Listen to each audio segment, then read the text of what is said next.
We are the home of the NTSU Exec Elections. Fly FM. There's 22,000 students at this university and you get to decide who makes up our student union exec next year. It's a very exciting time with the new student union building being built on the city campus, so we caught up with the candidates.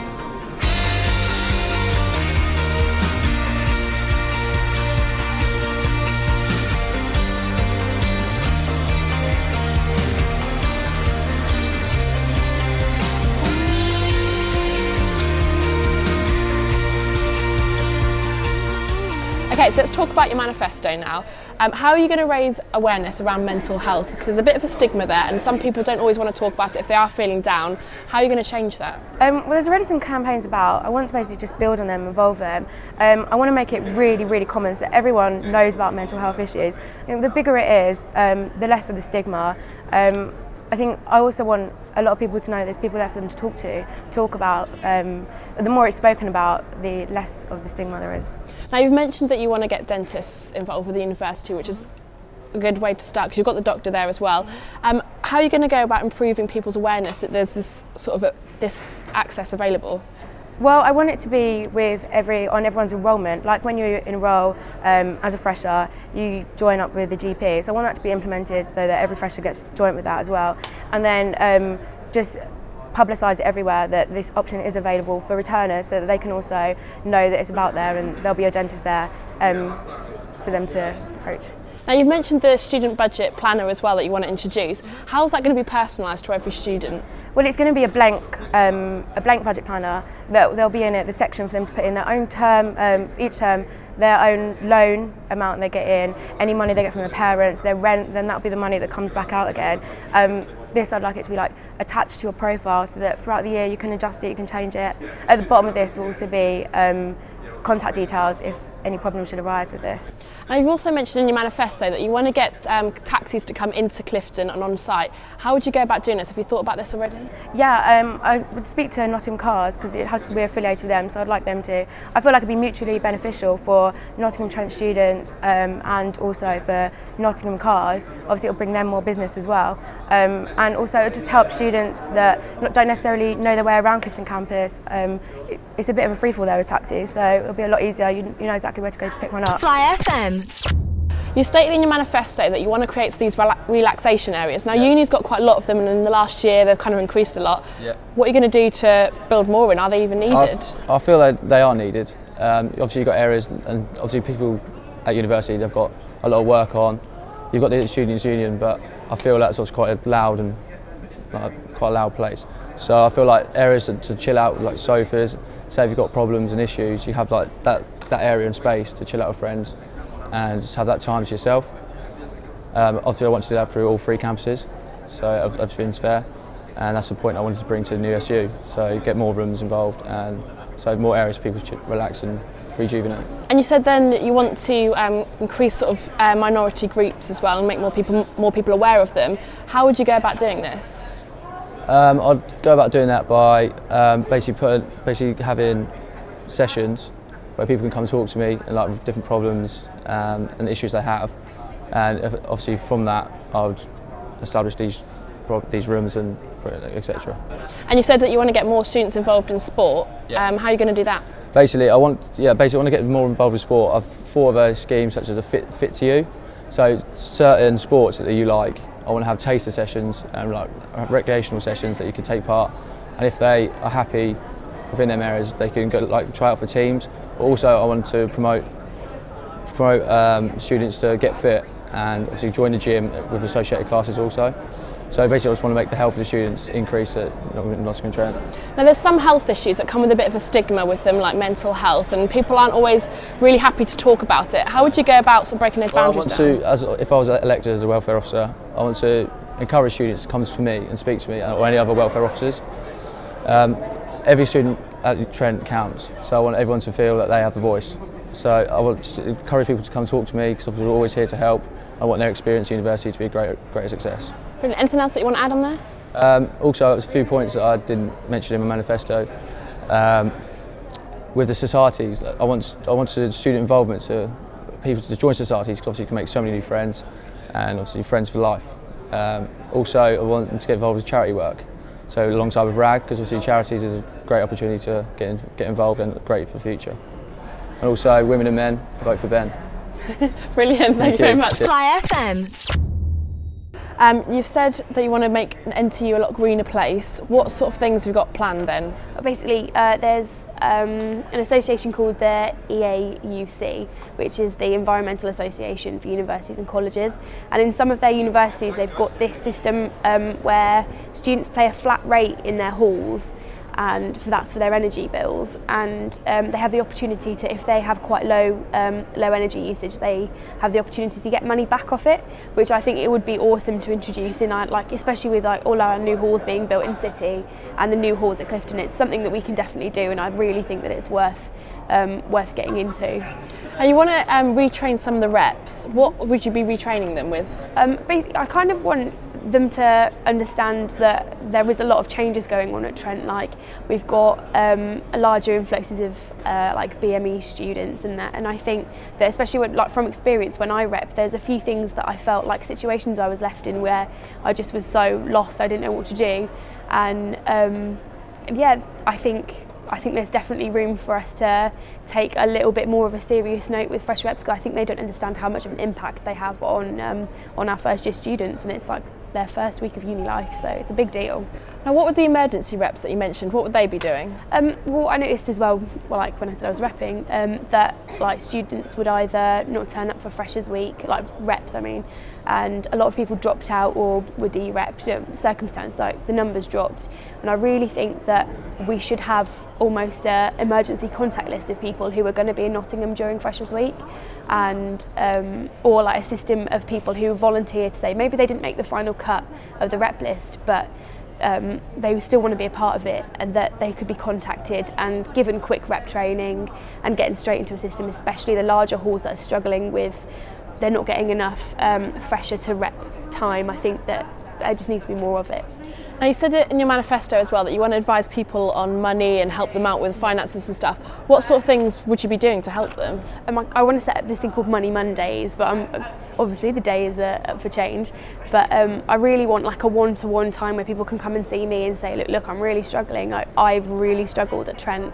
I found money issues to be my main issues at Trent, and I think that I know a lot of places now in my third year where I'm able to source things like bursaries and job application forms and things that you can apply for, which would really help you out. And I'd love to be able to set an afternoon or a couple of hours where people can come and speak to me and be like, I don't know how to go through this form, or I can't find a job anywhere, and I can just say from first hand, this is the sort of stuff that you should be looking at, and we need to take this into account, and have you tried doing this? So it's more of a personal approach. So you're not coming to see the student services. I think you're coming to see a peer, someone that's been through it, and I wish someone had helped me out big time, because like I said, I did really struggle, and I just want to do something for somebody else. Brilliant, thank you very much. Fly FM. You've said you're very passionate about mental health. There is a bit of a stigma sometimes around people who've got a mental health problem or feeling a bit depressed whilst they're at uni. How would you go about breaking down these barriers? I do feel that the first step to take to kind of break down the stigma is by just getting it to be more discussed and getting people to think more about it. So I'd like to, Freshers Week's a big thing where loads of new students are coming back. So I want to start by having stalls on the freshers stands and stuff, and getting freshers to know that there are where they can go to get help. But I also want to publicise it across the 3 campuses. On they have the TV screens in the points, and on the buses you have the TV screens. Publicise it on there, so students that are returners can also know where they can go to get help, particularly things that are already there, and what I want to introduce as well. Have you thought about increasing the service that's already there though? Because if you're telling more people where to go, they might then become overwhelmed. Do you think they can cope with that? I feel that they could, because a lot of the things that I want to introduce are online resources which they're not involving external help coming in. It's more going to be something that runs online that students can seek, download for themselves, and kind of manage between themselves. And if I was to be elected, I'd obviously help along with that as well. So and stuff like Nightline as well, that's kind of an external organisation as well, so they're quite prepared for things like that. Now let's move on. Do you want to bring STI screenings into clubs and to the point and the SU? Yeah. How are you going to go about doing that? Just finding out who I need to talk to in order to bring them in, when it's most available, what sort of nights are most effective, like whether it's like nights that a lot of students go to, like so chart nights and stuff like that, and whether they are successful first. I'd like to introduce them about 2 times a term initially and see how successful they actually were, but I don't just want them at club nights as well. I want them on campus in the day, because it's just students are there, then they're going up to the point to get food, they're waiting for their food, they could just go and do an STI screening as well, so that they are aware that sexual health is something they should take seriously as well.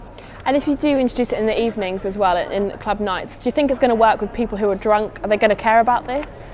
I think they will. Like, obviously there'll be the odd few people who will just be like kind of joking around about it, but for the people that it will help, like when you're with your friends and you think, oh, it's a bit of a joke, we'll do it. A lot of people will do it as a joke, but they will secretly, like underneath, they actually will want to get it done seriously, and they will, they want to do it. So. Brilliant. Anything else that you want to add? Any points from your manifesto? I haven't talked about issues in focus yet, which is something that I did want to talk about as well. It is something that I feel would be very effective in terms of getting students to be aware of what's going on at their uni.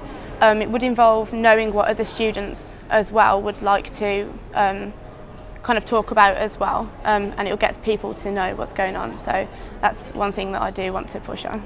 Brilliant, thank you very much for your time. Fly FM. So you just said there you want to help out with housing. What exactly are you going to do? Well, the student accommodation services within the university and the student advice centre has a huge amount of information available, and what I want to do is bring all that information together into a sort of a campaign week, effectively, similar to the international week that we had just a couple of weeks ago. It was very difficult not to catch some of that stuff because it was so huge, and that's the same sort of thing that we need to do, because ultimately we hold the power within the market within Nottingham. People don't seem to realise that, so they tend to panic, and freshers find the first house they come across with the people they've only really known for 3 weeks. So we want to sort of get them out of that sort of that routine. So now, something like this does already exist, and it happens just after Christmas with the housing stuff. What would you do differently, and would you bring it any earlier? Yes, definitely. It needs to come earlier. The thing was that you have to be very careful in that you don't want to instill panic, and make it so, and deliver that information in a way that makes people start to panic. But they need to have that information early, because when they start getting houses before Christmas, that's when the really high prices are around. If you actually box clever, if you wait, the best time to get a house is actually just before September. Is in August. You have to wait out right up until then, and you'll get the cheapest price because landlords are just looking to get rid of the houses. So. Okay, so let's move on to, you want to introduce chlamydia screenings into the clubs and stuff. How are you going to do that? I've seen it once happen in clubs, but it's not very popular across Nottingham. Yes, it used to happen in my first year a lot, actually. They give out sort of coloured glasses and glow sticks and all sorts of things. I had a whole range of stuff in my first year. At the time, there was a huge amount of funding through the NHS for that sort of thing to go on. Unfortunately, that funding isn't there, but there is still funding available, because ultimately there was 300,000 new cases of new diagnoses of chlamydia last year within people between 18 and 24, which is a huge amount. And so we need to be very careful about that. And I want to make it as easy as going and buying another shot. It is as simple as that. Do you think drunk people are going to be interested in that and take it very seriously if you do it in a club? Well, having spoken to the guys that do the health stuff with student support services, they had a huge uptake. There was a little bit of pissed people, perhaps not getting their mobile number right or an address or something like that. But majority of the time there was a huge there was a huge uptake of that sort of stuff because of the free gifts and things like that. So. And they also want to increase incentives for halls committees. Yes. How are you going to go about doing this? What sort of incentives could we expect? Well, I think it'd be premature of me to sort of say that I have an absolute plan, because funding is a very sensitive issue. We would have to look at the budget, but ultimately, those people are giving up their time to improve the student experience, and the halls committees are a huge opportunity, a massive opportunity for the Students' Union to get involved with the freshers and really, sort of get information out to the students directly, but also sort of make their year as good as it can possibly be. And those people that are, tasked with that sort of thing need to be readily rewarded. They need their time. They're giving up their time to make everybody else's life better. So they need to have things, albeit climax tickets or something silly like that. But they need to have a more adequate reward. Brilliant, thank you very much. That's all we have time for. Fly FM. You can vote for the candidates online at trentstudents.org/elections. Voting opens on the 11th of March at 9 AM and closes on the 15th of March at 5 PM. We'll be live with the results from Ocean on Saturday, the 16th of March. Can't decide who to vote for? Go to flyfm.co.uk for candidate podcasts and videos to help you decide. Fly FM, the home of the NTSU Exec Elections.